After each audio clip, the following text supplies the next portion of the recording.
सद्गुरु से एक साधक ने पूछा कि वो एक किताबी योगी है और उसे डर है कि जो ज्ञान उसने किताबों से अर्जित किया है उसका अनुभव करे बिना वो मर जाएगा, तो उसे क्या करना चाहिए। जानते हैं सद्गुरु का उत्तर। प्रश्न ये था, एक बौद्ध लामा ने मुझसे कहा था कि हम लोगों को पहले ही ज्ञान प्राप्त हो चुका है, लेकिन कुछ अपवित्रता और इच्छाओं के चलते ये भूल गए हैं कि हम भी बुद्ध की तरह है। मैं एक किताबी योगी रहा हूं और पूरी तरह से भ्रमित हूं। मुझे वाकई इस बात का डर है कि अगर अगले पल मेरी मौत होती है तो मैंने जो ज्ञान या विचार अर्जित किया हुआ है उसकी गहन अनुभूति हुए बिना ही मैं मर जाऊंगा। सद्गुरु, मुझसे गलती कहां हो रही है और मैं आगे कैसे बढ़ूं। सद्गुरु कहते हैं, संभवतः लामा के कहने का मतलब था कि जिस भी चीज की जरूरत है वह सब आपके भीतर है, बस आपको थोड़ी गंदगी हटानी होगी। इस मामले में वह अपनी जगह बिल्कुल ठीक थे, लेकिन जब आपको पता नहीं हो कि क्या गंदगी है और क्या नहीं, तो यह अपने आप में एक समस्या है। ये शरीर, मन, कपड़े जो आप पहनते हैं, काम जो आप करते हैं, वो चीजें जिन्हें आप दूसरे लोगों से ग्रहण करते हैं, इन सब के अलावा आपके मन के कई रूप हैं। आप ये नहीं जानते कि इन सब में आप कौन है और आप कौन नहीं है। लामा ने जो कहा, आपको उसमें से एक बात समझनी चाहिए कि यह प्राणी जीवन का एक पूर्ण अंश है। यह जीवन का एक टुकड़ा भर नहीं है, बल्कि पूरा जीवन है। फिर यह अधूरा और अपर्याप्त क्यों लगता है? उसकी वजह सिर्फ इतनी है कि जीवन की पूरी गहराई और उसके सारे आयाम आपके अनुभव में नहीं आए हैं। इसलिए आपको आप जो है और आप जो नहीं है, सिर्फ इसमें अंतर करना है।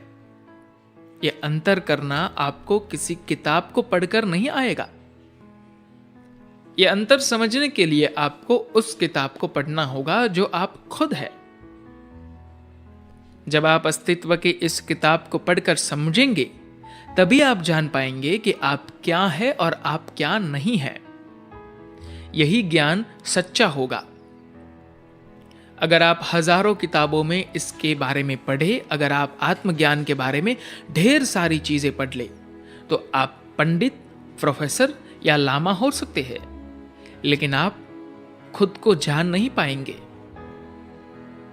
यह विचार कि ज्ञान को इकट्ठा किया जा सकता है तब तक सही है जब तक ज्ञान किसी और के बारे में हो, लेकिन जब बात खुद की हो तो आप ज्ञान को संचित नहीं कर सकते।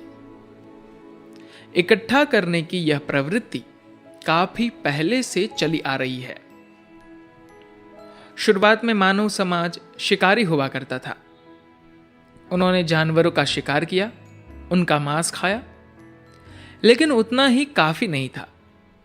उन्होंने उन जानवरों की हड्डियां इकट्ठी की, उन्हें अपने गले में लटकाया या उनका कुछ और इस्तेमाल किया। उन्हें कुछ न कुछ एकत्र करना था। इकट्ठी करने की वह सहज सी प्रवृत्ति बढ़ते बढ़ते यहां तक आ गई कि लोगों ने धन का पहाड़ बना लिया। फिर भी वे इकट्ठा करते जा रहे हैं। लोग अब लाखों व करोड़ों की बात नहीं कर रहे, वे अब अरबों की बात कर रहे हैं।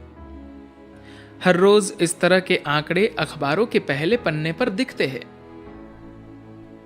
आपका इकट्ठा करने का यह सिलसिला कभी खत्म नहीं होगा। आप हजारों किताब क्या, हजारों सौर मंडल इकट्ठा कर लीजिए, आपका इकट्ठा करने का यह सिलसिला कभी खत्म नहीं होगा। आप जितना इकट्ठा करते हैं, उतना ही आप समझ नहीं पाते कि आप कौन है, और आपके साथ यही हो रहा है। तो कल सुबह, लेकिन कल के लिए भी क्यों छोड़ा जाए? मैं चाहता हूं कि आप अभी बैठ जाए और जो आप नहीं हैं, उस हर चीज को एक तरफ उठाकर रख दे। उस शरीर से लेकर हर चीज जो आपने यही इकट्ठी की है, तो आप अपनी सजगता में हर उस चीज को अपने से दूर करने की कोशिश कीजिए जो आप नहीं हैं। बस आप ये काम कीजिए, आप देखेंगे कि ज्ञान इकट्ठा करने भर से आपको वह नहीं मिला है जो आप जानना चाहते थे। जिन लोगों ने ज्ञान इकट्ठा किया है, उन्हें लगता है कि वे धन दौलत जमा करने वालों से बेहतर है, लेकिन ऐसा नहीं है। ऐसा सिर्फ उनका मानना है। वास्तव में वे उनसे बेहतर नहीं है। दरअसल वे उनसे भी बुरी हालात में हैं। जिस इंसान ने धन दौलत इकट्ठा कर रखी है, वह कम से कम यह तो जानता है कि यह खो सकती है। लेकिन जिसने ज्ञान इकट्ठा किया है, उसे तो इस बात का भी एहसास नहीं है कि यह खो सकता है। आपको उसे श्मशान भूमि तक ले जाना होगा। कम से कम पैसे जमा करने वाला यह जानता है कि यह उससे लिया या छीना जा सकता है।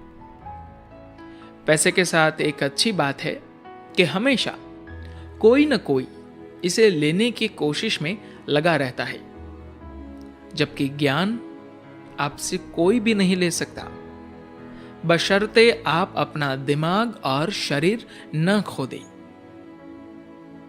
तो ज्ञान इकट्ठा करना पैसा और दौलत जमा करने से ज्यादा खतरनाक है।